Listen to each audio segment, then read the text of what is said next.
For today's video, let us visit Vermont for a day. Vermont is actually known for its green mountains, natural sceneries, and full foliage. So we choose spring because at this year, 2023, we are planning to go to the Philippines and planning to have our stopover in Vermont. But that changes our minds.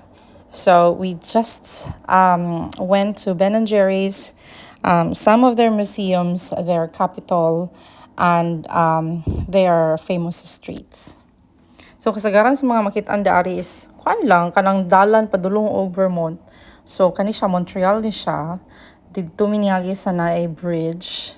And it's pretty much duol sa Quebec City. It's like 3 hours from Quebec City. So gi-travel na mo siya by land.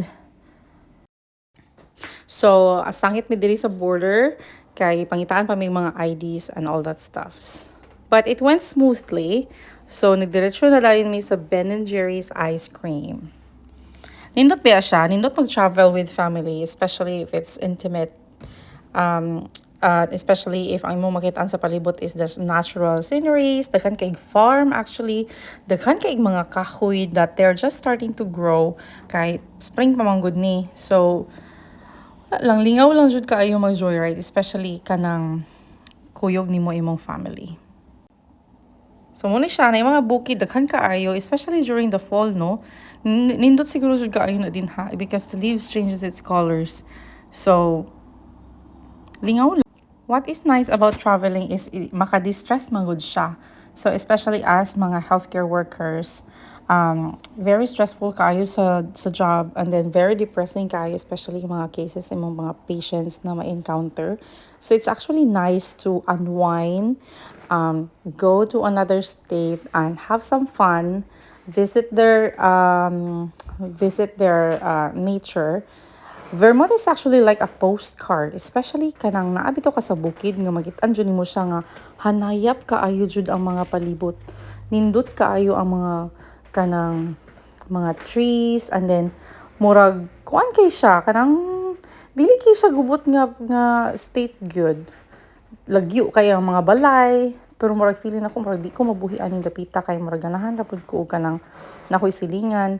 Though sa ilang mga towns ang ilahang mga sentro gyud naara gyud po yung mga tao and then especially no during the winter kay heavy winter po ni dinhi murag ganang mingaw siya para na ko murag mingaw jud siya. So currently kay namuyo mi sa Ottawa. Ottawa is actually like known for its diverse population pud, no, daghan pud kay mga tao but gimingawon pa gani ko.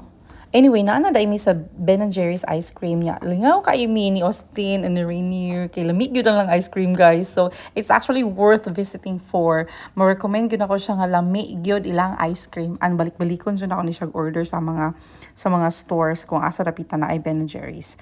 But mura to, lingaw lang mi diri kay kuan, apoy kanapod sila kanang tour, especially kanang saysay nila na kanus-an nag-start ang Ben and Jerry's nga nganong ana siya kanon and how their ice cream started, nganong ginatangkilik siya sa mga tao. But unfortunately dili pwede magkuha og video sky.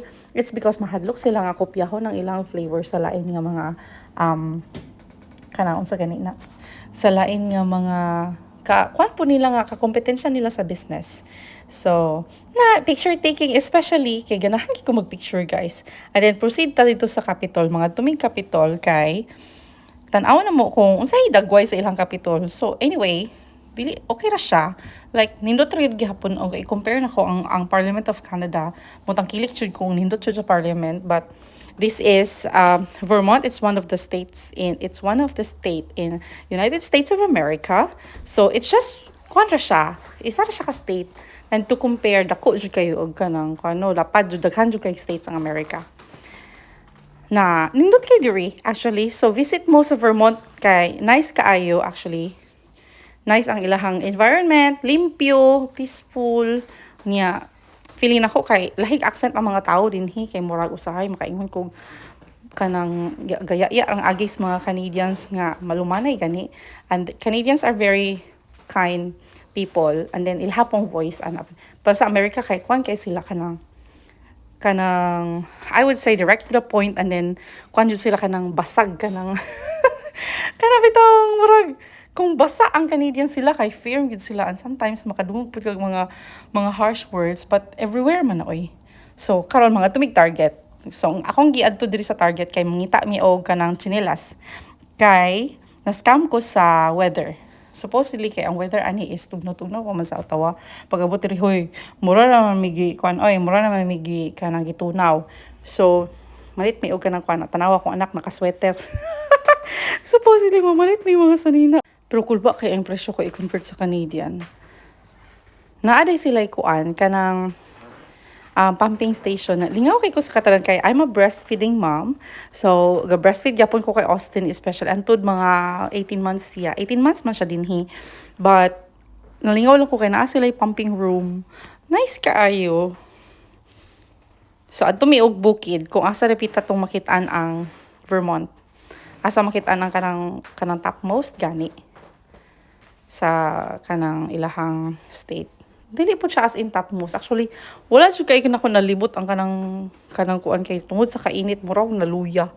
So adto lang mi dito nagpa-picture, tanaw-tanaw sa mga palibot, and then tanaw sa mga unsay duol nga hospital kay basin di I know ma-hire ta di ari dapita. So at least kay kanang nahibal-an na nato ba nga hala asa dapita gikan, asa dapita adtuon unsa to nga street.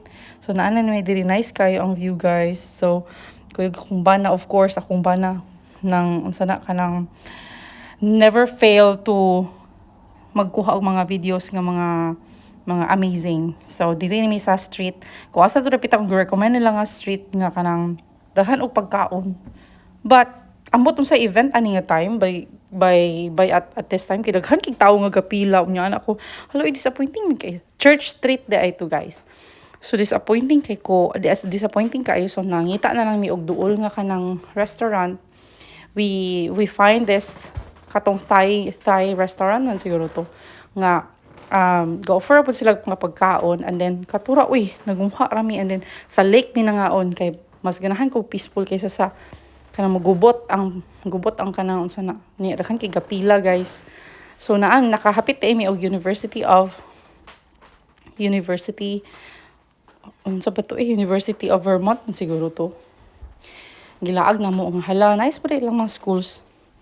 So namin sa lake, nice kaayo ang sceneries di ari. Nya daghan kay mga bibi, daghan kay Canadian goose. Ningaw kay akong anak guys, and then nangaon mi. Then after that, manglakaw na mi pauli sa Ottawa. Mura mi gipangpaki.